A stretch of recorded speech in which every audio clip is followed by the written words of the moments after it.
Alors, ce que je vous propose, c'est que qu'on discute un petit peu sur des cas cliniques qui vont balayer un petit peu ce que l'on a dit.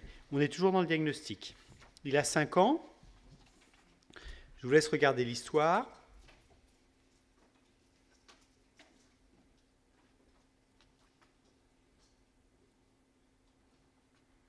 Donc là, c'est des histoires typiques. Hein. Donc, qu'est-ce qu'on peut tirer déjà comme conclusion de cette première diapositive? Voilà, il a un terrain atopique. Mais il a beau avoir un terrain atopique, il a commencé par faire un asthme viro-induit. Hein. Il n'a pas commencé par son asthme allergique. Hein. D'accord? Et d'ailleurs, il a même fini par guérir de cet asthme du petit. Alors, on parlait des rhumes. On n'est pas à la crèche, on n'est pas dans le 6-12 mois. Le rhume qui traîne tout le printemps, ça commence à être un peu long, hein, entre nous. Hein? Alors, tout le printemps, ça ne veut rien dire. Souvent, les parents, ils sont très énervants. C'est au printemps. Oui, mais c'est quand? C'est quel mois? Parce qu'en effet, mars-avril, vous êtes plus bétulacé. Mai-juin, début juillet, vous êtes plus graminé. Et mars-avril, ça peut être aussi les oléacés, surtout en avril. Je suis en région parisienne, hein, attention. Hein. Il ne faut pas le généraliser. Et puis, tac, ça reprend les mêmes signes l'année suivante. Ah, c'est quand même bizarre. Alors, ce qui ne l'empêche pas, à mon avis, que dans l'hiver, il ait fait un rhume viral. Hein. Qu'est-ce qui vous manque comme information? Son antécédents familiaux? Oui, oh. il a des antécédents. Il a des antécédents personnels. Bon, de toute façon, ça veut dire qu'il a hérité. Hein. Si vous voulez avancer un petit peu dans cette histoire par rapport à ce qu'on a dit tout à l'heure.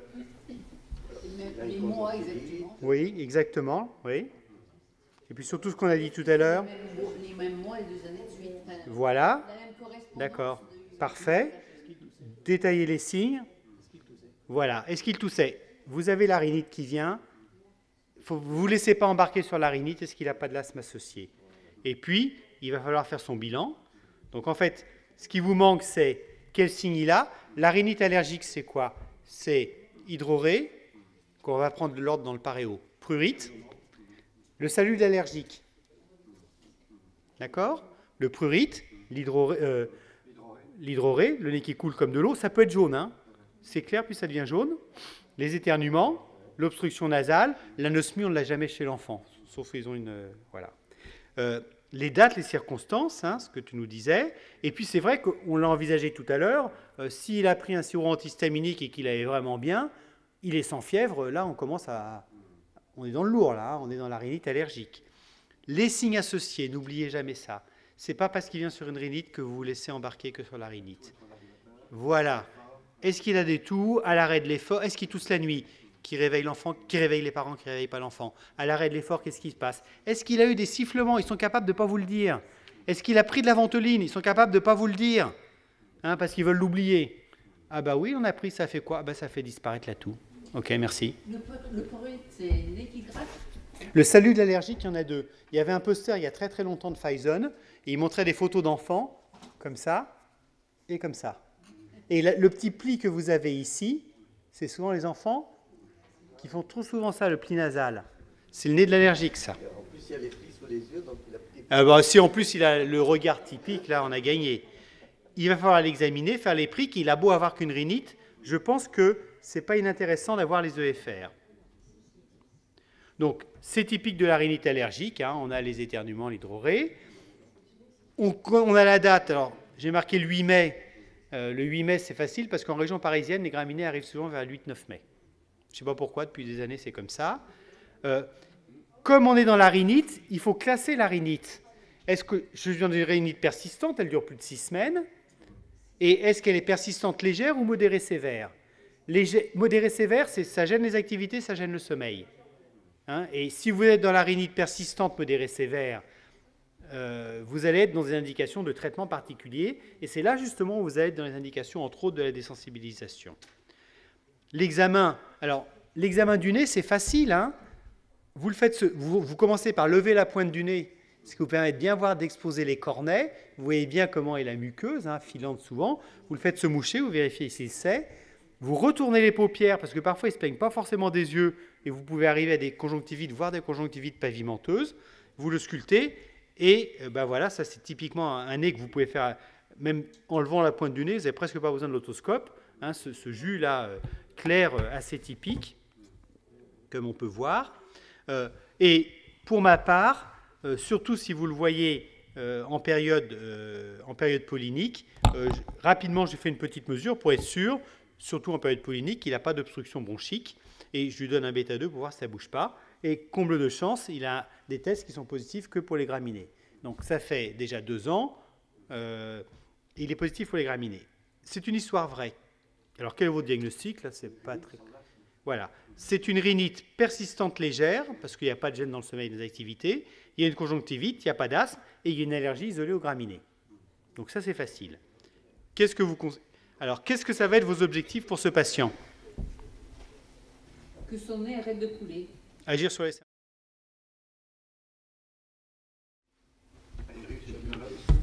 Non, Pivalone, sûrement pas à 5 ans, vous perdez votre temps. Utilisez des corticoïdes qu'on a même supérieurs à 3 ans et qui marchent, et malheureusement, il n'y a que le Nasonex. Est-ce que tu lui as fait toute la batterie de tests? Oui. Oui. Ouais. Oui, parce que c'est plus à visée prédictive. C'est plus... En fait, tu pourrais te contenter de ta clinique. Mais tu vois, par exemple, tu te rends compte que parfois, tu sors le chat, ils t'ont dit non, il n'y a pas de problème. Puis tout d'un coup, ah ouais, c'est vrai que... Tu sais, tout d'un coup, on se rend compte, ils reprennent l'histoire. Hein, et l'histoire peut un peu changer. Et rhinoclinine.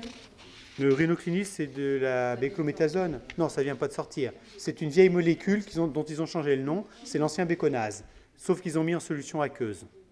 Donc en fait, c'est de la béclométasone, c'est un vieux corticoïde. Ça, c'est une magnifique opération marketing. Ah si, c'est un très bon corticoïde local nasal. Mais ils ont été capables de faire croire qu'ils avaient un nouveau produit, alors qu'ils ont pris un produit qui a 30 ans. Et ils l'ont mis simplement en solution aqueuse. Donc, c'est quoi vos objectifs par rapport à ça? Eh bien, vous avez raison. Le but, c'est de tout ça. Pourquoi et est-ce qu'on le peut? Alors, est-ce que l'on peut, notamment, limiter le développement de... Alors, je suis obligé de partir sur des vieilles études. Je n'ai pas le droit de vous le dire, mais il y a des études qui vont sortir par un laboratoire qui n'est pas loin d'ici, qui vont probablement vous confirmer ça. Mais je n'ai pas le droit de vous le dire. Hein. Et des études de bonne méthodologie. Donc là, je suis parti sur des vieilles études. Historiquement, on a pas mal d'études qui ont montré que grâce à l'immunothérapie, au lieu... Souvent, les gens, quand ils font une désensibilisation, ils disent « Ok, vous allez le désensibiliser de graminées, mais il va développer de nouvelles allergies. » Au niveau des sensibilisations, hein, pour cette étude, et ce n'est pas de l'allergie, c'est l'inverse qui s'est passé. Et de nombreuses études l'ont confirmé. D'accord? Donc, quand les parents vous disent « Si je le désensibilise aux graminées, il va devenir allergique aux acariens », non. C'est pas vrai, c'est faux, c'est l'inverse qui se passe. Et ça, c'est des études historiques qui sont anciennes. Hein. Est-ce que... alors ça, c'est pour les sensibilisations. Est-ce que pour les allergies, on va limiter? Oui, c'est confirmé dans les études cliniques avec l'immunothérapie sous-cutanée. L'effet est un petit peu moindre, mais il existe. Mais il existe hein, quand même avec l'immunothérapie sublinguale. Bon, ça, c'est toute une série d'études sur lesquelles on pourra revenir. Non. Alors, quel traitement? Qu'est-ce que vous proposez? Donc, je vous rappelle, c'est une rhinite persistante légère, une conjonctivite associée, une allergie aux graminées, fourragère. Qu'est-ce que vous proposez? Alors, il faut le soulager. Qu'est-ce que tu fais? Alors, vous allez voir, hein, il y a toute une recommandation. Il y a toute une recommandation en fonction du stade de la rhinite. Donc, bien sûr, tout peut être possible, mais il faut les organiser. Hein, on va voir comment. Donc, si vous regardez la classification ARIA de la rhinite, modifiée version française, les rhinites sont soit intermittentes, soit persistantes, ça dépend de la durée des symptômes, donc lui est dans le persistant, soit légères, soit modérées sévères. Modéré sévère, c'est simple, ça perturbe le sommeil, ça perturbe la scolarité. D'accord? Et dans ces rhinites, en fonction de la classification, donc tout est possible, hein, intermittent sévère, persistant léger, persistant sévère, vous allez avoir des recommandations. Et les recommandations ARIA, hein, qui sont les recommandations dans la rhinite, bon, bien sûr, dans une rhinite intermittente légère, ben, on va se contenter de traitements, on va voir lesquels, et on va pouvoir commencer à envisager des traitements que vous avez indiqués en fonction du stade. Globalement, les recommandations actuelles, c'est le plus souvent au niveau des traitements médicamenteux, de commencer par l'antihistaminique et de compléter par un traitement local. Le traitement local qui peut être un antihistaminique local ou un corticoïde local. Si vous utilisez un corticoïde local, abandonnez le pivalone qui doit être mis 3 à 4 fois par jour. À partir de 3 ans, vous avez la mométasone. D'ailleurs, pour la petite histoire, la mométasone, il y a 2 génériques, un qui est à partir de 3 ans, l'autre à partir de 6 ans. Très fort. Et l'original est à partir de 3 ans. Hein, et puis vous en avez d'autres après. Les recommandations, c'est plutôt antihistaminique et traitement local. Mais certains patients, et surtout quand ils grandissent d'ailleurs, ils commencent à beaucoup mieux le gérer, se rendent compte qu'en fonction du type de symptômes, ils vont être plus à l'aise avec les traitements locaux. Donc globalement, moi je propose dans un premier temps le schéma classique, mais très rapidement, avec le temps, je les laisse un petit peu choisir s'ils préfèrent commencer par l'un et ajouter l'autre s'il le faut, ou faire l'inverse. Et vous remarquez que dans l'immunothérapie et à partir de la sévère intermittente, et là on était dans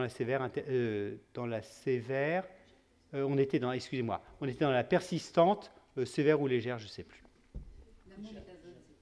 C'est le Nasonex. Alors le Lomusol, moi j'ai connu ça. Hein. Les chromones locales dans le nez, il faut le mettre 6 fois par jour pour un effet modéré. Dans les yeux, c'est vrai que j'utilise... Oui, je l'utilise parfois sous forme de multicron parce qu'il y a un flacon qui peut être ouvert pendant 6 semaines parce qu'ils ont un système antibactérien, ou j'utilise parfois les unidoses. Donc, il y a les génériques, hein, il y a le Chromavac, Chromoptique, Chromadose. J'ai tendance aujourd'hui à utiliser plutôt le Zerlerg ou le Levofta, qui se mettent qu'en 2 fois par jour et qui sont plus efficaces. Mais bon, là on est en train de rentrer dans des petits détails. Alors j'utilise volontiers l'unidose pour ne pas avoir de conservateur dans les yeux. Les décongestionnants, c'est pas pour les enfants. Alors, les décongestionnants, on a le droit de les utiliser de manière très transitoire à partir de 15 ans. À 15 ans. C'est 15 ans maintenant. Hein. Mais ça, j'ai pris l'aria générique. Hein. Donc, antihistaminique à la demande si nécessaire quotidien en période de graminée, traitements locaux si nécessaire. Et ce que j'avais prévu pour cet enfant, ça faisait quand même, il avait commencé tôt, il allait crescendo. C'était intéressant de revoir alors, la prochaine saison pollinique. Qu'est-ce qui arrive très très souvent dans ces cas-là? Vous ne le voyez pas. Hein, vous les voyez qu'à devant.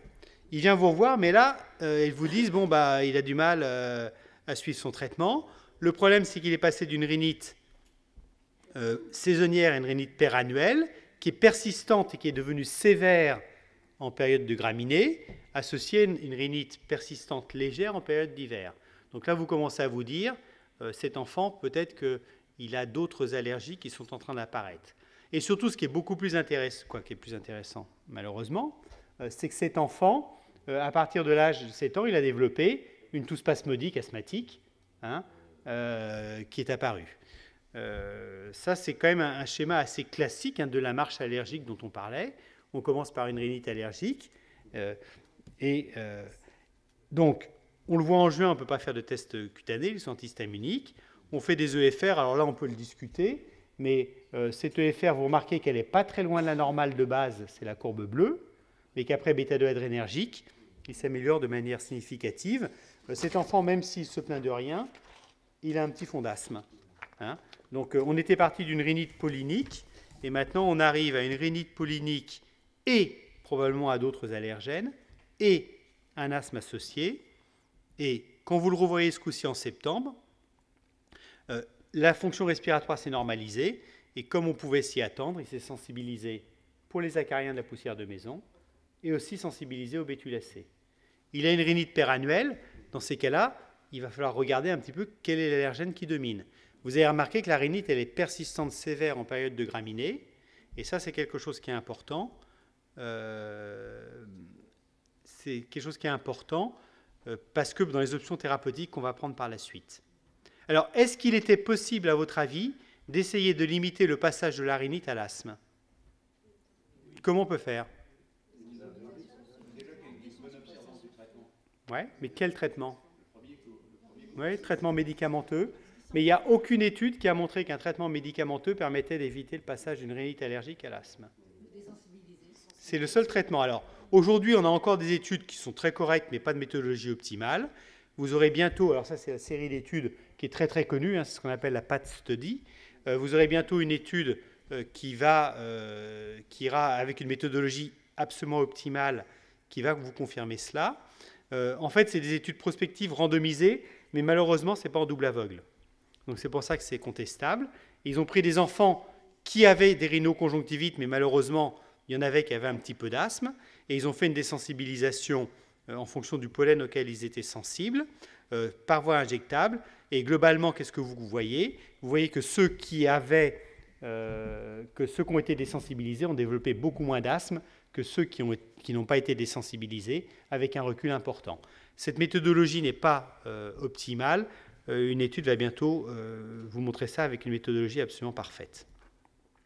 Pour l'immunothérapie sublinguale, c'est pareil, on est toujours dans une étude randomisée mais ouverte, donc on sait très bien ce qu'il faut penser d'études ouvertes. Ça a été fait sur du graminé, et là, si c'est la même chose, on a une différence entre le groupe contrôle et le groupe désensibilisé pour le développement d'un asthme. C'est vrai que cet enfant aurait été pris en charge plus tôt, probablement, on aurait peut-être évité, peut-être, pas sûr, le passage à l'asthme.